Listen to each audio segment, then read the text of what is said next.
whispers among inmates grew louder and the threats more ominous. Jessica and Alex found themselves navigating a treacherous path within the unforgiving walls of Oak Ridge Maximum Security Prison.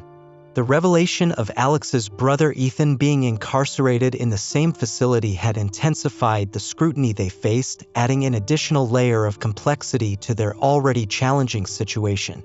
In the weeks that followed, Jessica and Alex devised a careful plan to maintain their connection while avoiding unwanted attention. They realized that the prison's watchful eyes were a constant threat, and any misstep could jeopardize their fragile love story. Their meetings became even more discreet, taking place in the shadowy corners of the prison, far from prying eyes. The library was no longer safe, and even the oak tree by the prison's perimeter had become a risk. They communicated through hidden messages and coded signals, a silent dance of trust and secrecy. One evening, after a particularly tense day within the prison, Jessica made her way to their designated meeting spot, a small storage room in the basement. It was a place rarely visited, tucked away from the guards and inmates' watchful eyes. As she entered the room, Alex was already waiting for her. Their faces bore the marks of the challenges they had faced, but their love remained unyielding. The room was dimly lit, and the sound of their breathing seemed to echo in the silence. Alex began to speak in hushed tones, his voice laden with concern. "We need to be even more careful, Jessica. The inmates are watching, and some of them are growing more hostile." Jessica nodded, her heart heavy with the realization of the dangers they faced. "I know, Alex, but I can't bear the thought of losing you. We must find a way to make this work, no matter how complicated it becomes." As their meeting continued, they shared their worries and their determination to overcome the mounting threats. The bond that had grown between them was a source of strength in the face of adversity. Their love was the one constant in the prison's ever-shifting landscape, a light that pierced through the darkness. Beyond the prison walls, Sarah, Emily, and their small circle of supporters were tirelessly working to secure legal assistance for Alex. They knew that his potential release was the only path to a future together.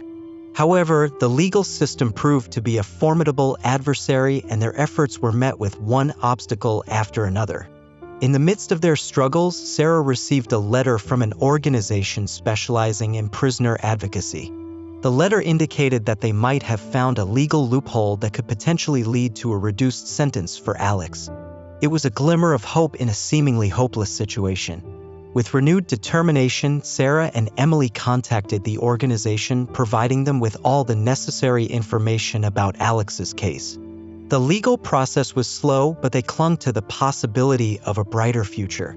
As the days turned into weeks, the tension within the prison continued to rise. The inmates' suspicions and resentment towards Jessica and Alex grew. The threats from Jackson and his cohorts became more direct, adding to the dangers they faced. One evening, as Jessica was on her rounds, she was confronted by a group of inmates led by Jackson. They cornered her in a dimly lit corridor, their hostility palpable. "Guard Smith," Jackson sneered, "we've had enough of your secrets and your special treatment for the Connolly brothers. It's time you face the consequences." Jessica's heart raced as she found herself outnumbered and threatened. The inmates were becoming increasingly emboldened, and the danger she was in had never been more imminent. In the midst of the confrontation, another figure stepped forward. It was inmate Johnson, a man known for his leadership and influence among the inmates. He had remained silent, observing the situation until he finally spoke. "Enough," he commanded, his voice cutting through the tension. "We don't need more trouble in here. Guard Smith, you're walking on thin ice. Be careful." Jessica was able to leave the corridor, shaken but unharmed. Johnson's intervention had provided a temporary respite, but she knew that the threats had not been fully dispelled. The inmates were still watching, and their patience was wearing thin. That night, as Jessica lay in her quarters, she couldn't shake the feeling of impending danger. The prison was a volatile place, and the risks they were taking were becoming increasingly perilous. She knew that their love was worth the challenges, but the road ahead was fraught with uncertainty.